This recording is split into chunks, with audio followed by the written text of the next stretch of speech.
అక్కడ ఉండి ఎలక్షన్ మన పార్టీలోకి వచ్చాడు అతను సత్యవేడి ఎమ్మెల్యే ఆదిమూలం ఆయన చెప్పాడు 10 ఏళ్ల క్రితం స్కూటర్ మీద తిరిగావాడండి ఇతను అన్నాడు. నేను అడుగుతున్నా ఈ రోజున 10 ఏళ్ల క్రితం స్కూటర్ మీద తిరిగిన మీకు ఇంత ఆర్థిక స్థితి ఎలా వచ్చింది మీకు అన్నా.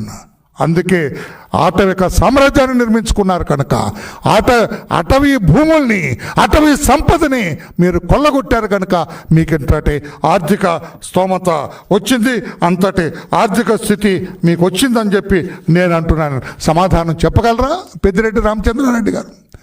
ఇంత విజిలెన్స్ రిపోర్ట్ మీకు వ్యతిరేకంగా వచ్చిన తర్వాత కూడా మీరు ఇంకా ఆలోచన చేసి మంచివాడని చెప్పగలరా? ఎంత ఎడాసిటీ అండి, నాకు కడుపు మండేది. నాకు ఏం చేస్తారు నన్ను మీరు? నేను నిజాయితీ పడిన అనలా పాపం ఎప్పుడు అతను నన్ను ఏం చేయగలరని, ఏమి చేయగలరో ఇప్పుడు చట్టం చూపించవలసిన అవసరం ఉందని చెప్పి కూడా తెలియజేస్తా. ఈ కుటుంబం, రామచంద్రారెడ్డి కుటుంబం రాష్ట్రంలో ఒక భయంకరమైన మాఫియాగా తయారైందండి. ఆషామాషి కాదు.